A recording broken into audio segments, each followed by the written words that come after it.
یہ جو غربت کی چکی میں پس رہا ہے.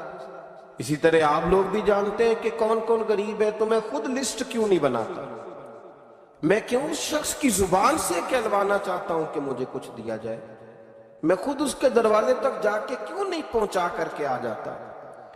ہم از خود لسٹیں بنائیں، ہم از خود تیاریاں کریں، از خود دیکھیں کہاں کس کو کس وقت کس موقع پر میری حاجت ہے، اور قریب جائیں اور جا کر کے اس شخص کو اپنا پیش کریں. اور جہاں تک ہم پہنچ سکتے ہیں پہنچیں، ہم نہیں پہنچ سکتے وہاں یہ کوشش کریں کہ ہم کسی ایسے شخص کی توجہ کرائیں جو وہاں پہنچ سکتا ہے، اور جس آدمی کو جس چیز کی ضرورت ہے وہ اسے دیں. اور میں کہہ چکا ہوں کچھ لوگوں کو دوا کی حاجت ہے، دوا دیں، کپڑوں کی ضرورت ہے، کپڑے پہنچائیں، راشن کی ضرورت ہے تو راشن پہنچائیں. کچھ لوگوں کو تسلی کی ضرورت ہے. آپ اگر فی الحال ملاقات نہیں کر پا رہے تو آپ کے پاس بڑے ذرائع ہیں، ٹیلی فون ہے، بہت ساری چیز